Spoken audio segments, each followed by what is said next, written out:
All right, so this is technical training session number 2, and we are going to be talking about the organization chart today. Yesterday, or last week, not yesterday, we went over the 4 key functions. And for any of you who weren't there and don't know about the 4 key functions, the 4 key functions is simply just a place where all your processes are listed. So the processes are listed here in the 4 key functions, and then they are linked to positions on your org chart. So that's how the organization chart here and the 4 functions kind of work together. You're going to have a master list of all of your processes here in the 4 functions, a list inside of each of the 4 key. Then you're going to link processes from the 4 key functions to these boxes on the chart. So it's like you're assigning accountability for those processes to each of the positions. So in today's session, I'm going to talk about technically how to use the organization chart. It's pretty straightforward. The functionality is super easy, but I'll go over all of that and then give you some tips on building the org chart. And then we're going to talk about technically how you how do you use the org chart as a strategy tool. Can everyone still hear me? Here we go. If you cannot hear me, then send me a message. It's weird, my participant screen just went away. Good, all right. So I've got a few thumbs up. I'm gonna assume everything's okay. So what I was saying is that we're gonna technically go over the organization chart, how to use those, the functionality of it. And then I'm going to talk about strategically how to use it. In my opinion, an organization chart, when turned into an organization strategy, becomes one of the best tools any small business owner could have. So I'm going to explain to you how to turn it into a strategy tool that will help you to plan and grow your business. So the organization chart is in levels. You see the top level here where it says owners, and then it drills down into departments and then positions underneath. Generally speaking, if a position is below another, so like sales and marketing here and advertising, how that's interpreted in organizational design is that the sales and marketing manager is the manager of the advertising position. And it is viewed that way in TouchStone as well. And why that's important is because in account administration over here, when you assign somebody a control panel for this managerial position and you make it a managerial control panel, it then gives what we call management review for the positions underneath. So it would be for all of these positions. So the chart generally interpreted means the box above manages the box below. Also, you'll see that in TouchStone here. So this is the managerial position, and because this position is the manager, you see all these people or positions in this area called management review. Now, having said that, if you want to interpret your chart in a different way, that's totally up to you. It's up to you to communicate to your employees, or if you're a manager, to the employees in your department, what the organization chart means. So to control the functionality of each of the boxes, it's super easy. It's just the little 3 dots here in the bottom right corner. So if I want to edit the title of this position here, if I want to add a box underneath it, or if I want to delete it, I hit the little 3 dots inside of the box that I'm working on. I choose edit, and that would allow me to edit the position title. When you edit the position title, you'll also see this field pop up called objective. So this is the purpose of the position. It's usually a sentence or a phrase. It's not a list of what the HR person does. It's the overall result or purpose of the position. If you do these well, these objectives, they make really great headlines for hiring, like on an online recruiting website. These objectives can be great, headlines for that position. So edit the title, the objective, and then click save. If I want to delete a position, And I'm not going to delete this one, but you just hit remove and then that box would go away. So an important thing to remember about removing or deleting a position is that if you've built the job description for that position, then that job description is also going to be gone. So what I mean is if I click on this position, bookkeeper, this is the job description for the bookkeeper. And these processes here have been linked from the 4 key functions over here to this position. So I've taken everything that is the bookkeeper's accountability that I've listed over here on the 4 functions, and I've linked it to this job description. So if I was to delete this job description, then this would go away, it would be gone. It doesn't mean that those processes are gone. They're always going to be in the 4 key functions unless you delete them from there. So the job description is just where the processes have been linked, but they don't live there. So the only issue about deleting is just remember that your job description will be gone. Could be very easy to rebuild, but nonetheless, it will be gone. If I want to add a box, again, I'll choose the box that I want to add the new box under, and then I hit add, and then the new box appears. So if I wanted to add a new box or position to president, say, I click these 3 dots, I hit add, and now this box is under president. So in these little 3 dots, you pretty much find most of the functionality that the org chart is capable of. I'm going to delete this position so you can see what that looks like. I just hit remove, and then it gives me one chance to change my mind up here. Once I say okay, then that box is gone. You can also move boxes around the chart. So this position here, if I wanted to move it, say under customer service, I'd do that and let go, and then it moves. I can also move a whole tree. So if I move customer service here, it's going to move the untitled position underneath it. I move it on top of, and I'm putting it right on top, not to the side or on this line, but right on top of the box I want to move it under, and then let go. And you can see it drops here. So easy to move boxes around. What the org chart is not capable of doing for the time being is selecting the order. So if I wanted this to be first in the order, then the org chart doesn't do that yet. That is functionality that's coming, but it doesn't exist now. The only way to create your own order of positions would be to rename the boxes. So if I wanted this to be the operations department, then I could edit the title of these boxes and make it operations, and then make this marketing. I'm going to move this box back over there.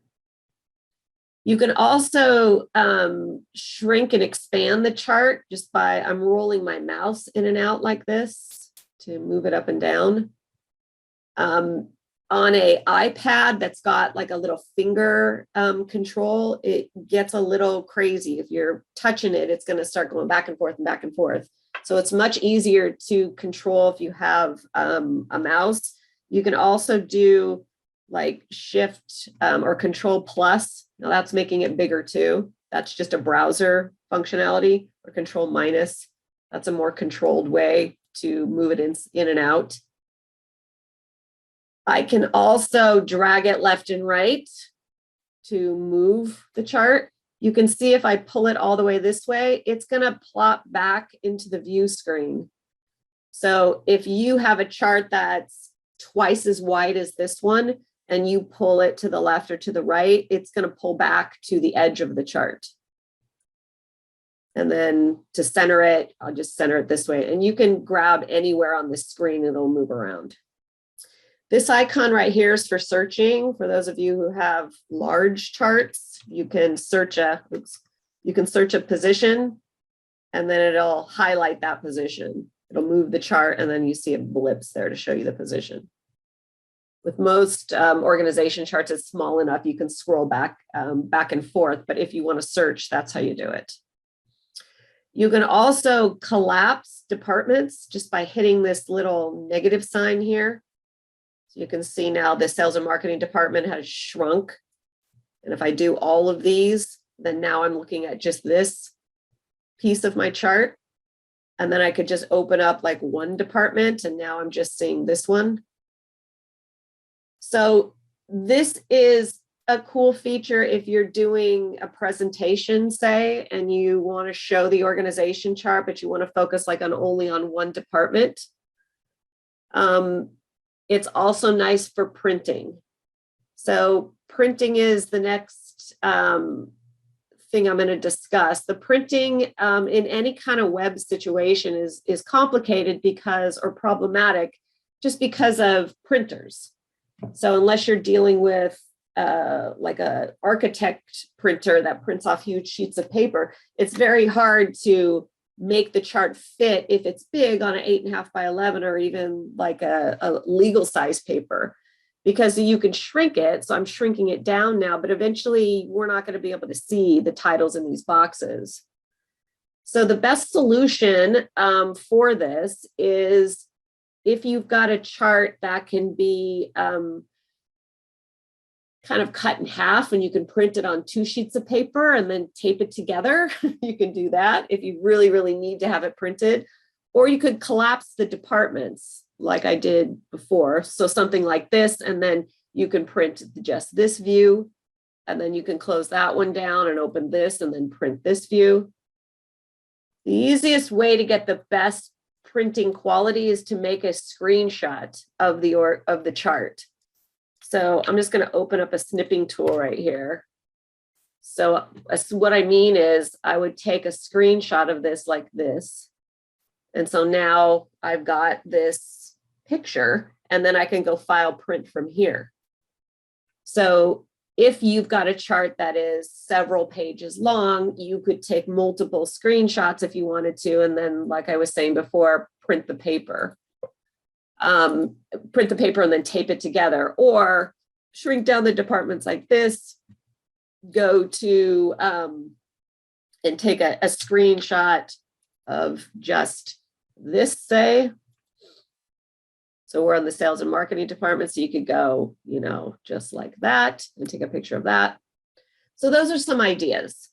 I imagine eventually we're going to focus in on the printing more of the org chart and make it so there are things within it that allow you to print, but it's always going to be problematic just because of the size. So that's the basic functionality of the organization chart. If you've got any questions about the functionality that I didn't answer, feel free to put it into the chat. So let's talk about just some techniques on building your organization chart. So one thing is make sure that you only have one box per position. So if I have like 5 salespeople right here, I don't need 5 sales boxes. I don't need salesperson 5 times in 5 boxes. I can go salesperson here and select it, and then I could put like 5 right there if I wanted to represent the number of people that fill that role. So that's what that looks like. The reason you don't want to have 5 boxes is it just becomes redundant.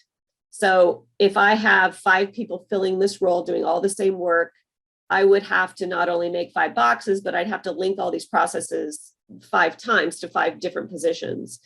And that makes your chart bigger, makes it easier to, or harder to see, definitely harder to print. TouchStone, how it works with TouchStone is a person is going to be assigned to this role.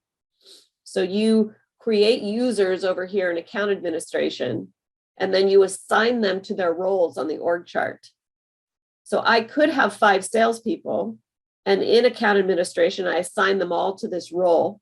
Now TouchStone knows that they're the sales person. And when they log in, they're going to see their control panel, like I see this one. Each of them will see one that says sales. When they go to that control panel or to those processes, they're all seeing the same processes. But if they complete something or make notes or fill out a checklist or go and review something because the sales manager told them to, all that's saved unique to that particular user. Furthermore, in account administration, you can see here how I've got 2 bookkeepers, Mary and Mike. I've got 2 customer service people, John and Jack. So in account administration, I've gone to Mary's name, her username, and assigned her the bookkeeping role. And same with Mike, I assigned him the bookkeeping role. So this also really eliminates the need to put names in the boxes too. So I see sometimes on organization charts that people are trying to squeeze all 5 salespeople's person's name into the box. That just makes it really long, and eventually the title gets cut off. It's not really necessary to do that, because if you remember the dashboard functionality, I, as the manager here, I see my people's names down here, so I know what role they're filling. When they log in, they're going to see their position right here, so they know what role they're filling. So that makes it unnecessary to put it on the organization chart. I'm going to answer this question about the org chart. What about reports? Straight line, because reports are all on the same line.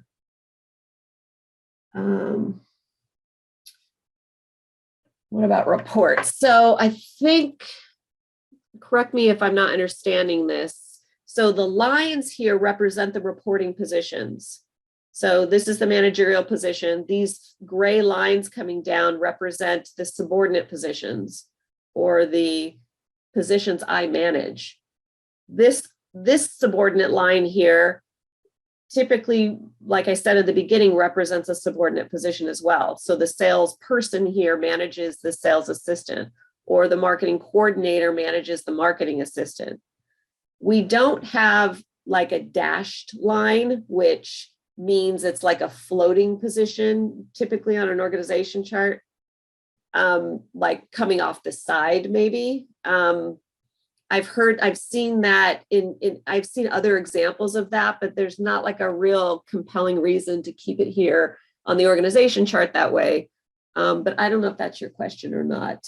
Mike, if I didn't answer your question or I didn't understand it, just type it back in again, and I'll check back in a minute. So I did say in the very beginning, and maybe people who come in late didn't hear it, but a line, when a box is under another, that typically means that the one above is the manager.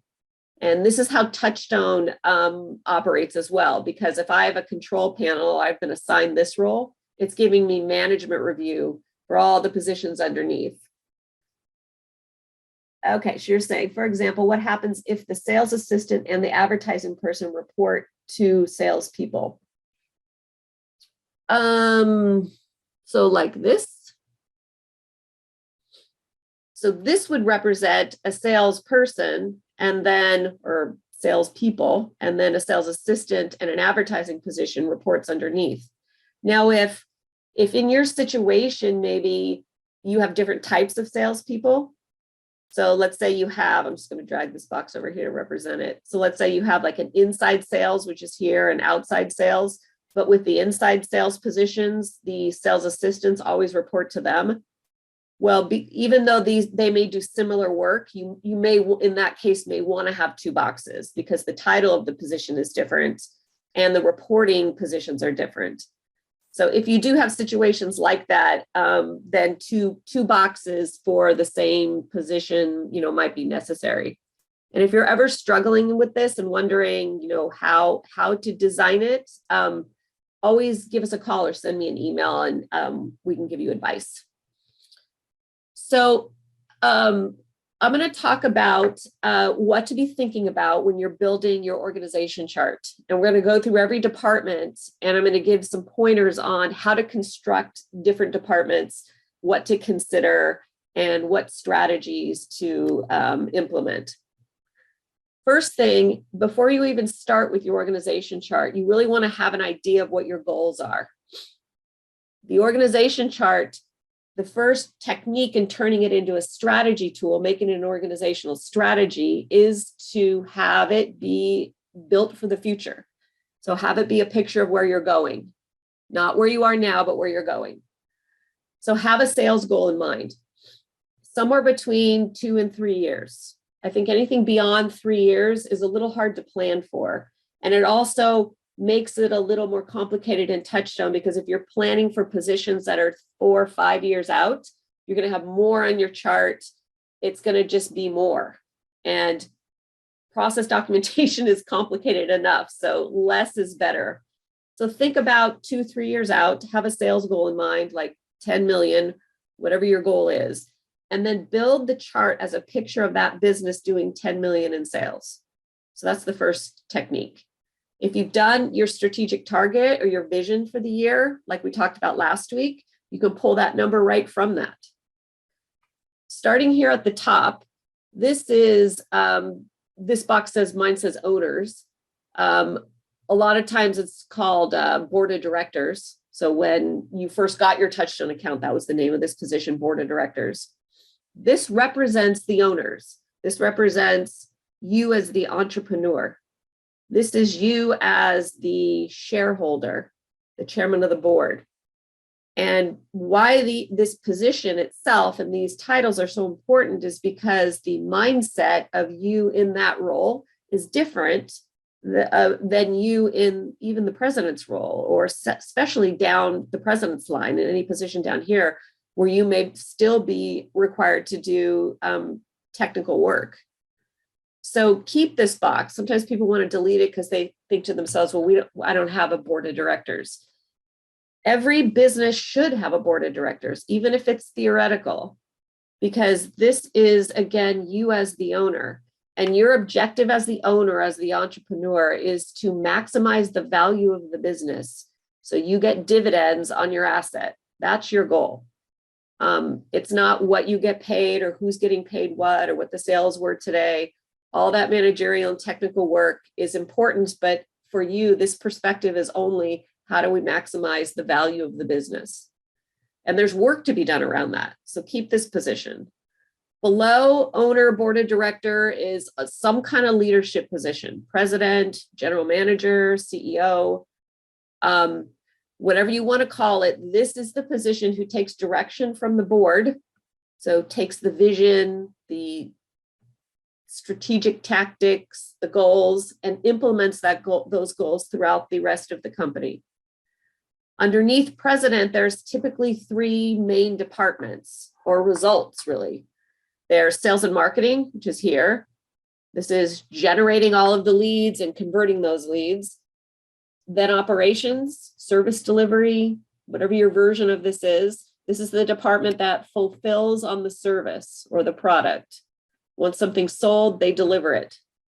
And then some kind of administration, finance department. So this whole department is like the support for the rest of the company. So depending on your industry, you may have multiple operations departments if you deliver a service and a product, or you do commercial and residential. So sometimes there'll be 4 boxes across this line. But typically these are the 3 results. These 3 results, or 3 departments, also lay over the 4 key functions here. So getting the business, all those processes are related to this department here. Doing the business, this department here. Running the business, this department. And then guiding is all of these managerial positions in this top row here. So you can see structurally in the 4 key functions, these subjects or these results then also pertain to your organization chart. So starting here from left to right, in your sales and marketing department, you want to consider how many leads you're going to need to generate and at what rate you're going to need to convert those leads in order to grow the business to the 10 million or whatever your goal is. So thinking about it that way, determine what type of lead generation positions do you need. So marketing assistant, marketing coordinator, advertising. This really seems like it's probably more here than it would be here. I think maybe I just moved that before. So think about lead generation, which would be these positions. How do your leads come in? What are the different activities that you want to implement and do over the next 2 years to bring those leads in? If you're going to grow your business any amount, word of mouth and referral is not going to be enough when you're proactively trying to grow in a controlled way. So think about what are these positions that are necessary for generating leads, and then who's going to convert those leads? So this department here. So imagine, sales and marketing is sometimes considered an art, but I think it's also a science in that you should be able to say, if you're going to invest a certain amount of money in advertising, what the expected result would be, how many qualified leads are generated, and then at what rate those leads will convert. All of what I'm saying requires processes, requires predictability. So requires a documented procedures, which is what you do in TouchStone. But that kind of formula, it will help guide you in deciding what your sales and marketing department needs to look like. Once you are generating leads and have positions for that, and you have positions for sales, then we talk about operations here in the middle. So all of the leads are coming now into operations to be delivered. Depending on what kind of industry you're in, you want to construct the positions that are going to fulfill or be able to follow through on that service delivery. So think about levels or areas. So here I've got like a senior technician. If you deal with warehouse or inventory, then an inventory position. Depending on what your industry is, that's going to dictate the names of these positions. An important thing to think about here in building an organization strategy is when those sales, all those new sales start coming in from the activities over here, how many positions and in what structure do you need to be fulfilling all of those new sales? So in a growing business, it's this constant juggling act between sales and marketing here and operations here. So you want to have enough sales that if you hire people here, you want to be able to pay them. You want to get them trained in enough time that when the new sales come, they're delivering in a satisfactory way. And then the opposite is true. If you build up this department here, get everybody ready to go, and then there's no sales, well, then you can't pay everybody. So you all understand this dynamic unless, you've had a bunch of startup money and haven't had to deal with this. But this up and down is always what you have to be thinking about when you're growing. This word scaling is thrown around a lot, and scaling a business is all about this. How are you going to grow your service or delivery or production abilities as well as grow your sales in a way that keeps you profitable?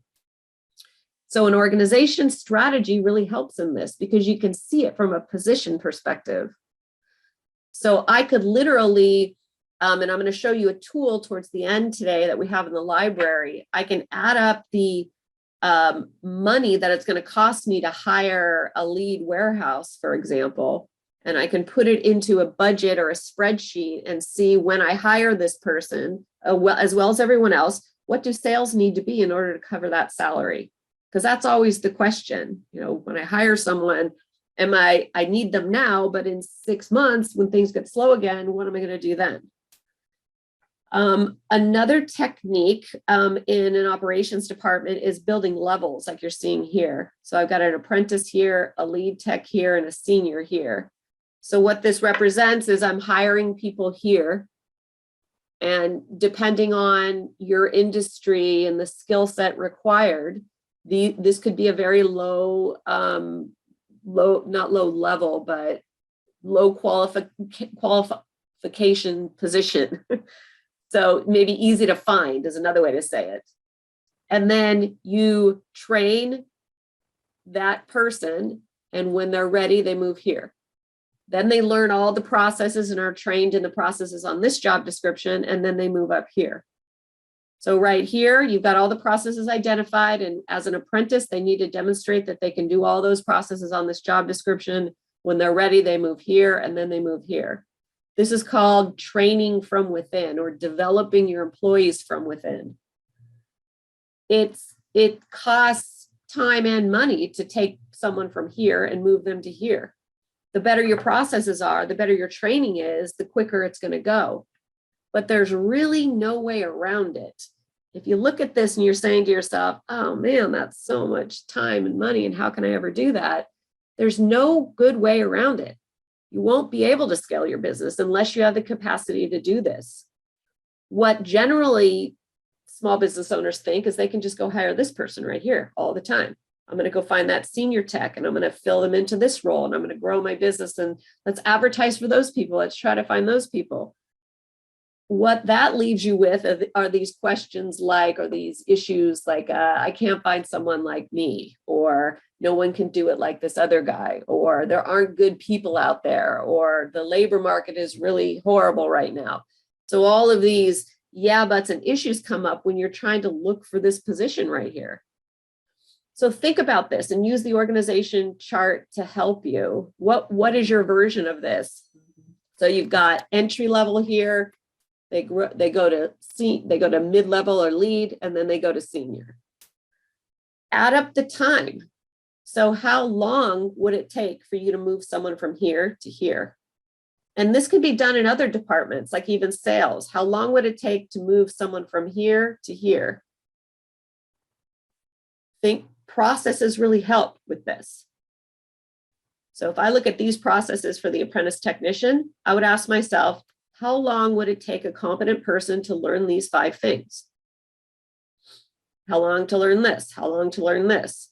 If you take that time and you add it up and you times it by what you're paying this person plus overhead, then you now have a number for that. So say it's a month and $10,000. Then go here. How long will it take a person to learn all of this? And this isn't an exact science, but even if you could do it 50% correctly, wouldn't that be better than what's happening now, maybe? Where rather than having a clear, methodical, planned out training, it's kind of just like this guy takes this guy around in his truck or his car and shows him what to do, which is, very problematic when you look at it for what it really is. So think about what your version of this is and plan it out. If you're the end result, if you do it, is that you can start to see the sales coming in here through generating of leads, converting of those leads, and then they're starting to come on to operations in more of a predictable way. So when do you need to hire this position to have enough time to get them here? And how much money are you going to need? Another reason to do this is because of, and this only pertains to certain types of business, but those of you who are in these industries will know what I'm talking about. This also really helps with cost of goods sold. Because if mistakes are happening, if I thought I hired a senior person because he said he was so great, he had great experience, but then when I threw him on the job, he just messed stuff up, broke things, did it wrong, took twice as long to do it as what it was estimated for. Well, that's your cost of goods sold, and it's dwindling away. This is why at the end of a good quarter, you say to yourself, well, God, I made so much money this quarter. Wow. But there's no profits. The money, there's no money. You had the biggest sales month ever, yet no profits. And typically it's because of this. It's because of your cost of goods sold. And oddly enough, it doesn't matter how high your sales go. If you don't have your cost of goods sold under control, you're never going to make money. So yet another reason to start to think about training from within and having processes. Next department is admin, finance, human resources. There's not like a really great title for the head of this department. It really kind of depends on your industry. I like this position title. It's called Manager of Admin and Finance. It could also be General Manager, Office Manager. What happens in this department, this whole area, is support, basically. Support and information. So this department is supporting the rest of the company by making it easier for them to do their jobs, and it's providing information. The information comes in the form of technology, reporting from the bookkeeping system, evaluation. So there is bookkeeping that goes on here, finance work. There's HR, and you may not be big enough to have just a person doing HR, but this department should be doing human resources. So it's not just, recruiting and hiring, it's the policy side of that. It's the paperwork. A lot of businesses are starting to outsource their HR because they just find it to be less of a headache to try to do it on their own. If you have good processes, the HR stuff isn't hard.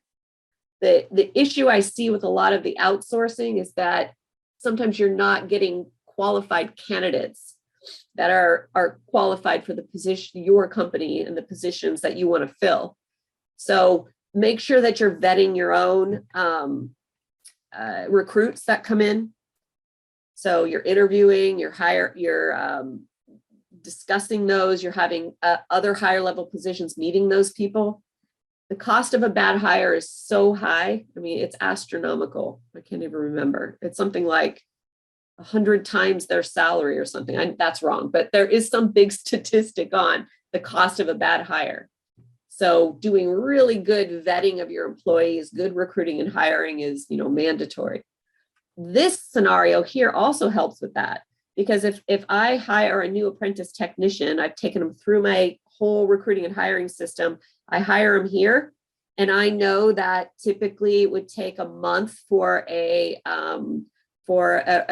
competent person to learn those 6 processes or 10 processes. So usually that's how long it takes. Well, if this guy is not learning them as quickly, messing things up, it's taking him twice as long, well, I can cut my losses before I've moved him here and here and suffered all the other issues. So also here in admin finance is your finance and accounting, really important. Just for the mere fact alone that your entire business needs reports to be able to operate effectively. If you're, what I was saying over here about generating leads and converting them, well, if you don't have a good CRM system and good accounting, you're never going to be able to tell anyone what your conversion rate is. You're never going to be able to say, was it profitable, that 10 grand I spent on social media? You'll never be able to say what the leads cost, which then leads you to the situation of never being able to plan this accurately either, because you can't control what's coming in and the rate it's coming in. Also here in operations or service delivery, measuring productivity is essential. So when I'm talking about like learning processes here and then moving here and then moving here, or the cost of goods sold scenario, you need to have productivity reports, some kind of evaluation. So the manager up here knows how long it's taking people to do things.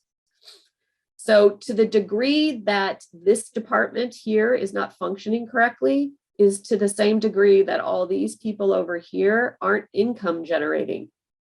So all of these positions over here are generating income. This is the support. You minimize the support, you lessen the other departments or people's ability to generate the revenue. So think about these things in your own factors in building your chart. When you attempt to build your organization strategy, really try to get rid of like people and personalities and who's doing what now, and just draw a blank in your mind and imagine that you're building this business new. Nothing bad's going to happen by doing that. Just let go of the people and personalities, even if it's someone you're related to. Just shut that door and think, how, if I was to build this business anew, how would you do it? Think about the sales and marketing, the operations. Think about the 10 million. How many positions do you need? What would the structure be? Who makes it? What does it make sense for one person or one position to be managing another? Do you have correct managerial levels like here? I think that statistics say that a manager cannot possibly manage more than 10 people well. I think it's more like 6, but that is a known organizational strategy principle.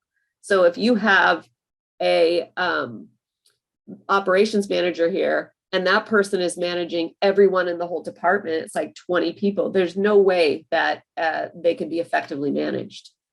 So think about the numbers of people managing, one person managing another. Also consider if you've got the level of or the number of positions that are going to allow you to remain profitable. So here in another minute or so, I'm going to show you this tool from the library that I think is fabulous for doing this. But basically all it's doing is adding up the salaries of all of these positions or the hourly rates, and then putting it into a spreadsheet and then seeing what your sales need to be in order for you to still be profitable when all these positions are full. So once you've built your chart for the future, you've kind of analyzed the profitability of it, then is the time to lay over the current situation. So you take all your people that exist now and you start filling their names in boxes. So that's how you marry the future with the present situation. It's also, it really works well in small business, but this is exactly what efficiency experts do when they're merging companies. And I used to do that, so I know a little bit about it. This is exactly what they do. They build a correct organization chart that is profitable, and then they lay the people over it. They say, who's doing what now? And sometimes there are redundant positions. I'm not saying that's going to happen to you, but these are the things you learn when you take your current situation, which might be a bit of a mess, and you lay it over a structure that works. Some of the things that might happen. One, you may see that you have more than one manager, more than one person filling a managerial role. So you may have yourself. So let's say you're the president, and then you have a sales and marketing manager, but that person is so like overwhelmed with sales themselves down here and doing other things that they're really not being the manager. So you kind of fill in sometimes as the manager. And if you asked your people down here, who's your manager, they don't know. It's either you or this guy. So if you have a situation like that, use this as an opportunity to pull that person out of that role and put yourself back in it. So it's better for one person to fill multiple roles than to have another employee filling a role that they're not capable of or not ready for. So laying the future with the present might cause you to make some rearrangements with what people are doing now. Don't be afraid to make those bold moves, because it's, you know, you'll work through it with the employee. The issues that it's causing now aren't worth it. So take that person out of this role, put yourself in it, explain that you're going to work on the procedures for this position, and you're going to work on the procedures for these positions too, and then you'll open that position back up. So make sure that one person's name in each box. Another thing to look out for is the multitasker, or the person in your company that can do everything. It's like your indispensable employee, like the one that just everybody goes to for everything. Everybody's got one.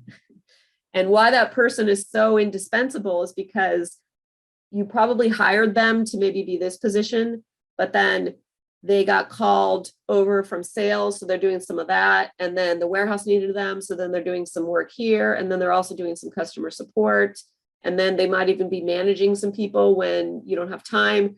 So they're all over the place, and it's probably because they're really good at it all.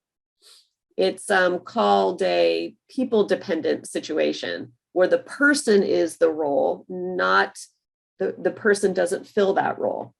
So the future with the present chart will help you work on correcting that, because that person who is your everything person, it could be multiple people, they probably don't like their job. It's very stressful doing that. You're jumping all around, everybody needs something, you sit down to like get your work done, and like 50,000 things happen, and before you know it's the end of the day and you're like, oh my God, what happened?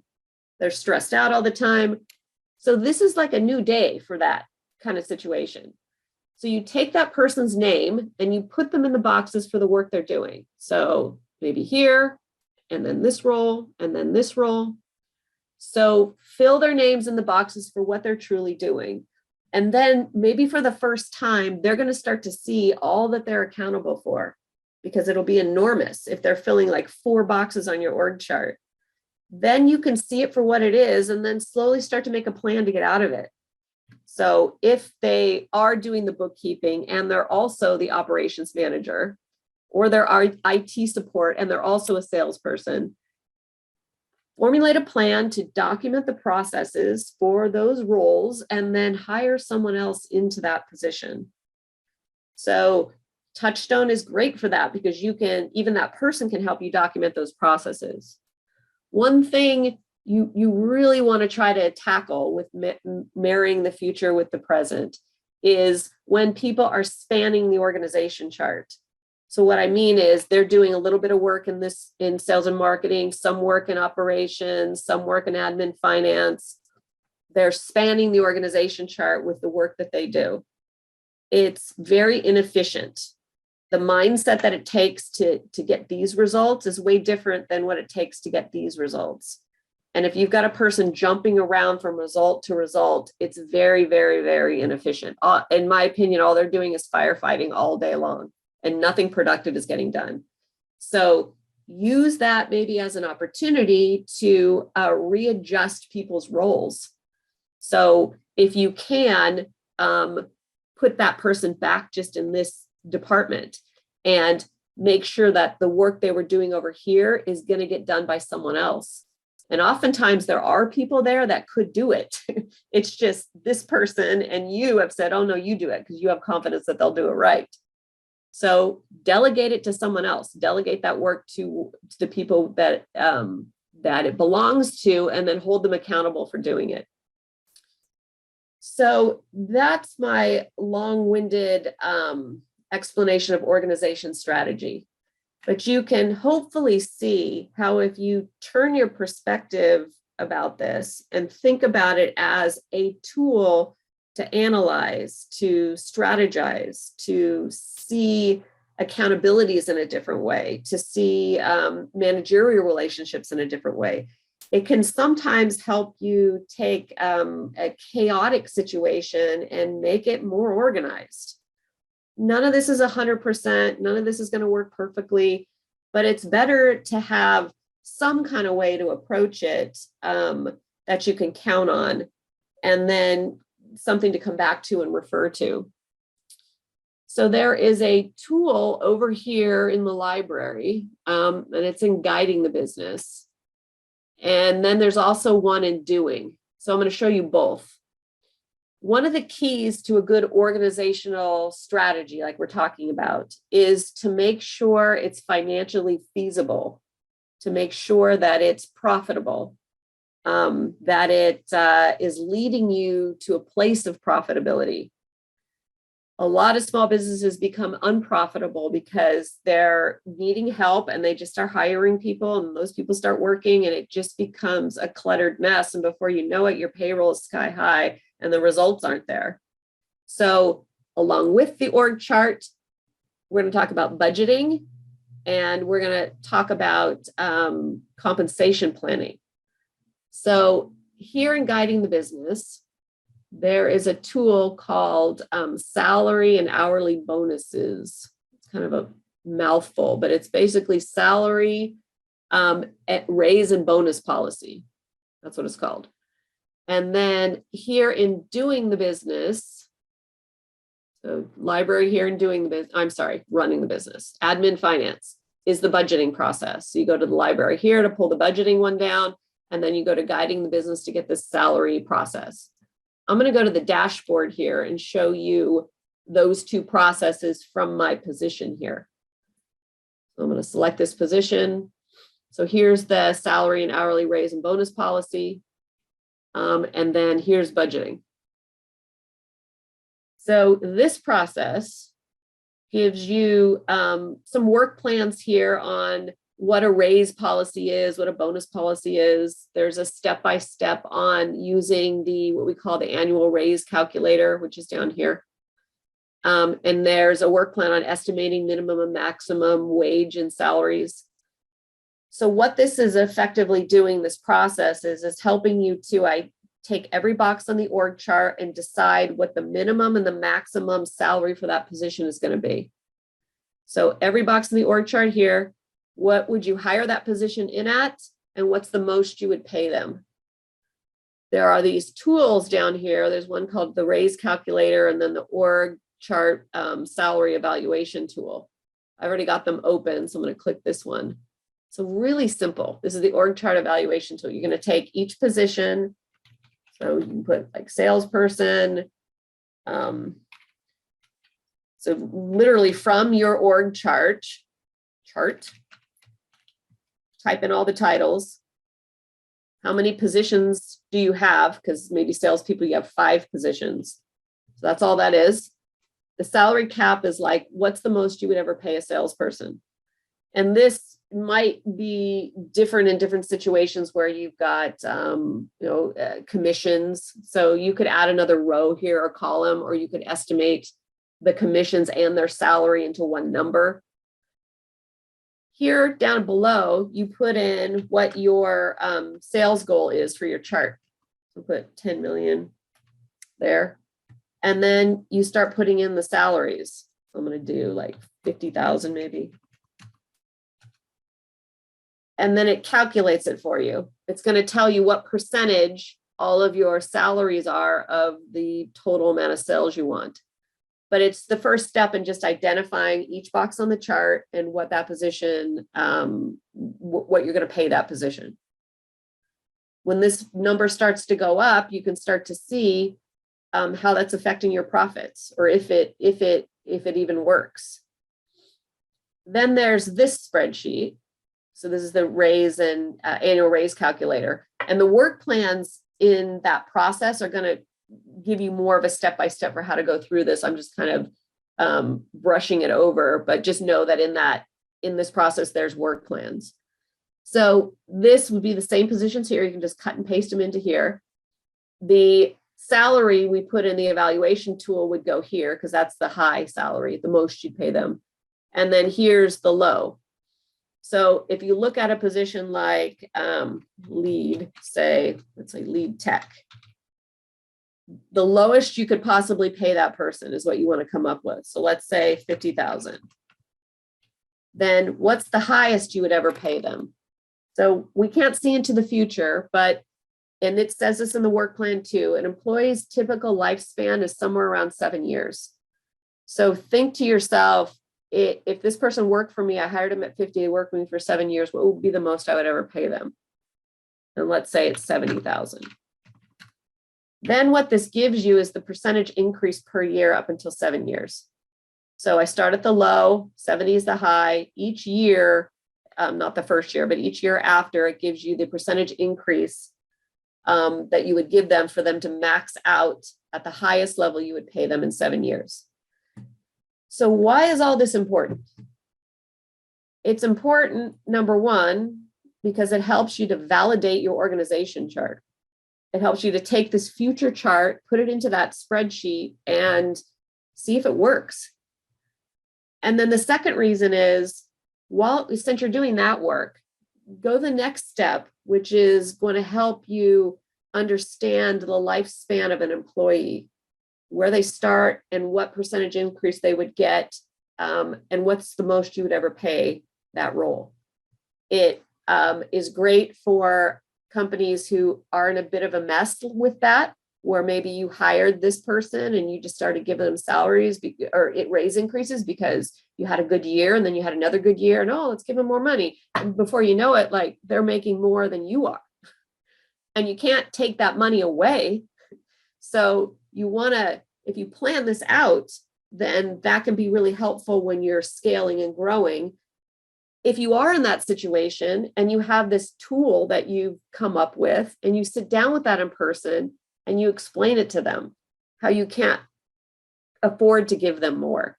So it opens up communication. I'm not saying that you should do that, but you get what I'm saying. It opens up, it makes it objective rather than just, this is how I feel today. So use these two tools and analyze your org chart. Make sure it works. If you're using them here in the dashboard, so here's that salary one. When I go down here to this tool, I just hit view file, and then I can see it. And then I can save this as 2022, that's the year. And then I can upload the file that I've done. So I take the cell that I filled out, and then it uploads it, and I save it. So now this is saved back to TouchStone. So if I work on it one day and then I'm going to go back and work on it again, I would just go over here to the saved folder and there it is. And then you click it, add more to it, and save it and re-upload it. So it's just a way of staying organized and keeping the tools that you're working on in the process itself, which makes sense. Also, if I'm the admin finance manager here and I'm responsible for doing the compensation plan and I'm saving those spreadsheets in my control panel, my manager, the president up here, can run a report. If he says to me, hey, like what's the calculations for the year? You can say, it's in TouchStone. So they go run a report and they can see it. Then lastly, I just want to talk, we only have a few minutes left, so it will be brief, about a budget. And encourage everyone to do one. So a budget is, it doesn't have to be a big, long, multi-page, complicated spreadsheet. You can just do something simple like this. So this is in that process, the budgeting process. Just have a rough plan. So I like quarters of a year, say 2020, but so Q1 of 2022, 2, 3, 4. You can do profit centers or just your revenue streams, and then just put in the amount of money that you're projecting for the first quarter. You can do your cost of goods sold down here, which really helps when you're scaling to look at those numbers. Fixed expenses, employees, you put the employees' salaries right in here, and then plan the year out. It's not going to be perfect, but even if it's 50% right, that's better than not doing it at all. I think this is where people fall apart. They build this out and then look at it each quarter and it's just so far off. You're just like, why did I even do this? Adjust rather than throwing it out the window. Just adjust for the next quarter. The better you get at this, the better you're going to be at scaling your business. So do quarters of the year. If your organization chart is for 2 years or 3 years, then have totals for 2023, 2024. Just extend the spreadsheet out. It doesn't have to be quarters until you actually get into that year if you don't want to, but have it so you have these years planned out. So right here, you're making the 10 million. Then you start plugging in the salaries for these, for the positions on your chart. So you can say, by the end of this year, I want to have a full-time sales and marketing manager. By the first quarter of 2023, I want to hire a full-time bookkeeper. So that budget and planning it forward can help you track sales, help you track lead generation, and help you create your hiring plan, really. You can even, in the titles of the positions like this one, you can even go like hire Q4 2022 and have that like right in the title. And then it's cool because it's just always a reminder of when you're going to hire this position. Therefore, when should you have all the processes documented so you can train them?